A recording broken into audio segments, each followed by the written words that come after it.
Hi everyone. I'm here to share with you tremendous news for me. And the news is that I have my first client who booked a session with me as a life coach, and we will be working with him on getting him back into creative writing. So I thought I will record the video um, about on this occasion, about how to write, because I've been writing since the time immemorial, since about as long as I can remember myself. And in the ripe age of 30 years old, I actually switched to English at some point, which is not my native language. So I've been a prolific writer in a variety of genres in two languages, Russian and English, and I achieved success in both, although in a different way. For instance, I began writing poetry when I was very young, at like about maybe 16 years old.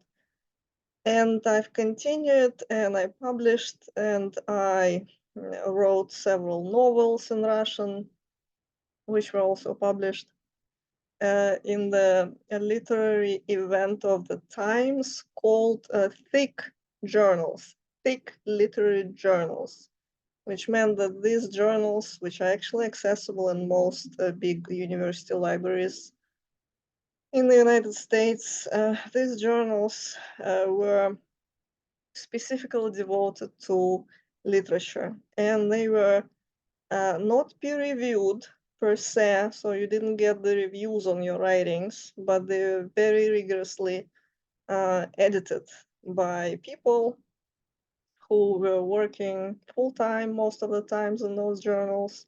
These journals still go on, they exist. Some of them are known to people who study the region.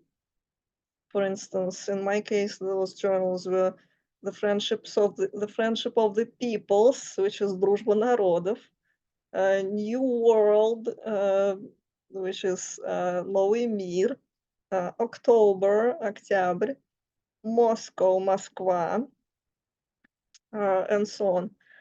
So that was like part of my literary career in Russia before I moved to London first in 2010 and then in a year to the United States, where, as you can see, I've been for more than 10 years now.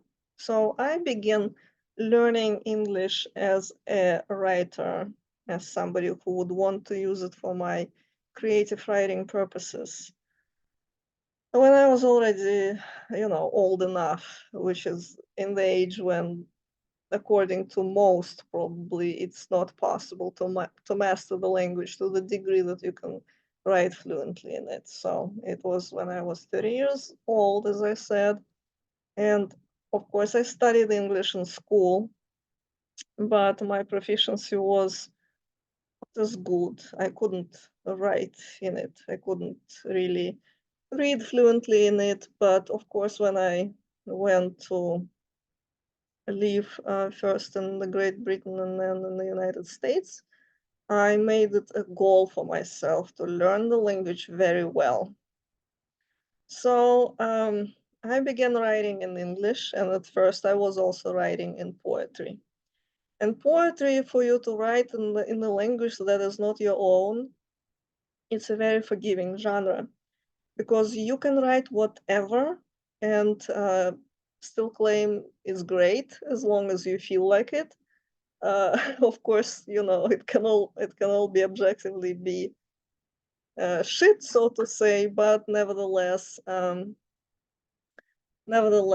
you can afford to do all sorts of mistakes in poetry and claim that that's something that you actually want to do, that that's the correct way to speak in your own world.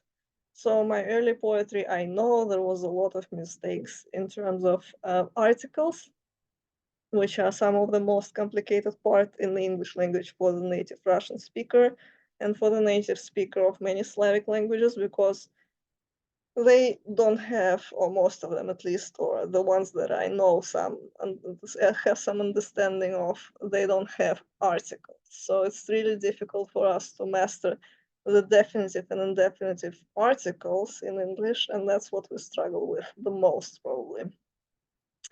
So I've been writing poetry and enjoying it very much. I must also say that I'm very grateful for English-speaking community of poets and readers who were always very encouraging and forgiving for the mistakes that I was making, and kind of appreciative of this bravery of, of this um,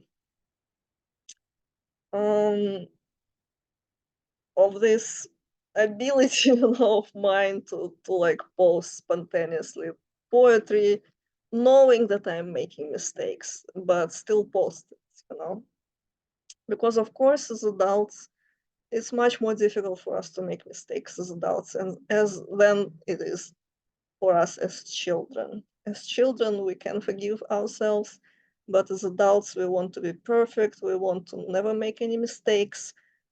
We are very serious about appearing serious to others. So, people were appreciative, and it really helped me. I have gotten a community of poets to have gotten, I got to know them in Austin and in other places. So that is all to say that later on I moved on to other genres, and in particular one of the most complicated genres probably in the language, which is a peer-reviewed article in anthropology. So I published 4 of those articles. I'll tell you some other day how complicated it was and what it took. But nevertheless, I did achieve it, and I'm very proud of it. I would say that probably the majority of people who graduate with PhD from sociocultural anthropology end up not publishing that many articles. Anyway, as you see, I've been writing in a variety of genres, in a variety of languages, in 2 languages. I also wrote several poems in Ukrainian, of which I am a heritage listener, what I call, because I haven't spoken Ukrainian language, but I have heard it growing up. So, and I have something to tell you in terms of what to do with your writing, in terms of how to facilitate your writing, in terms of what to do with your writing, how to write.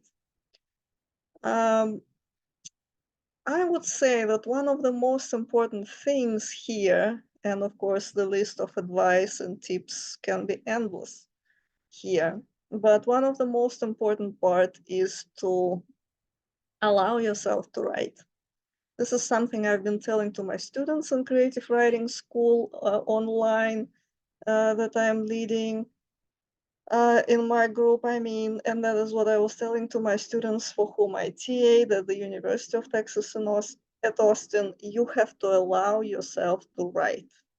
So do not confuse the editing part with the writing part. First, you have to write, and for this, you have to unplug your inner critic. Our inner critic can be very stern and can be very unforgiving. So the first part is that you have to turn them off, for a while, and just continue writing whatever comes to your mind without editing. Allow the flow of writing to come out. So editing is a completely different stage that is also very necessary, but it cannot and shouldn't be done simultaneously with writing. The other thing that is important in terms of writing is you have to be motivated to write. Some people are exceptionally motivated to write in terms of they can be their own motivator. They can be their own audience, and they can be their own readership, and that's enough for them to have themselves to write. But most of us are not like that. We have to at least imagine somebody, even if it's us 10 years from now, or some people sometimes imagine their own children or grandchildren, or they imagine a dear friend, or they imagine somebody is somehow reading what we have to write, absorbing it, being understanding of it, being engaged with it, and so on. So this is what you have to do. You have to imagine for yourself somebody who will be able to read it. And to be motivated, you cannot kind of fake it. You cannot just imagine this and be content with it. You have to really know what it is that you want to tell these exact people. In other words, you have to participate in some discourse. And this discourse can trace itself from, Gabriel Garcia Marquez and into the future. It can trace itself this way, but you still have to participate in what is actually unfolding. So you have to get into some community of writers. Whether you want it or not, you have to be part of it. You have to be situated within some sort of intellectual community that exchanges these flickers. It doesn't have to be in person. It can be online these days. It can be, again, half imaginary community, but only like half imaginary. It has to exist. You have to imagine, what is this conversation that you're taking part in? What is this movement that you are part of? So these are two things, I think. And then you have to read a lot. You have to read. There is no way around it. You have to familiarize yourself with what is being written currently in the literature that you're contributing to. There is no way around it. And my personal guilty pleasure, when I was studying and doing my PhD in Texas, was reading books about writing. I was reading books how to write. And I have to say that one of the most interesting books was something that Kathleen Stewart advised me. At some point, it was Peter Elbow's book, Writing Without Teachers. So even though I had plenty of teachers in my life from whom I benefited tremendously, showing them my writing, being very indignant, receiving feedback on my writing, which I never liked. I never liked, and I never learned to like to receive feedback on my writing. I hate it. I realized that it is very useful, and you have to do it. The more you can do it, the better, as long as you can, maintain your optimism about yourself and your enthusiasm about writing. But the process itself can be very painful. It can be very painful. But this book, Writing Without Teachers, is by a person who uh, apparently didn't have this community, didn't have teachers in his, immediate environment. So he decided that he will be learning how to write without teachers. And this book is very useful, so I do recommend it. And one other thing that I wanted to say, why am I even wanting to say anything? I had some other idea that I wanted to bring. So I was talking about elbow and the writing. Oh yeah, I wanted to say the following. Yes, you have to write. This is what I wanted to say. Because writing is the only thing, apart from some things that we may not have access to, such as money, connection, influences, all sorts of other resources. Writing is the only thing that opens doors, it opens hearts, it connects you to other people. Of course, nowadays we do have videos. That is a different medium. But even so, you still have to write the description of those videos. You still have to apply writing cover letters. You have to write resumes. You have to write all sorts of things in all sorts of genres. You cannot get by without writing. So it is necessary and it is very useful to get in the habit of writing, and to enjoy it and to perfect it. Enjoy it and perfect it and make it more interesting, make it more alive, make it more impactful, make it more impressive. Writing is, after all, a lifelong journey. So this is what I wanted to say briefly about writing, about how to unleash your creativity in terms of writing, about how to achieve the ability to write, how to maintain writing, and I hope that you are having a very good day, and I hope that I might record more of these videos. I don't know about you, but I'm enjoying doing it. So do like those, subscribe, and book a session with me if you want, and have fun.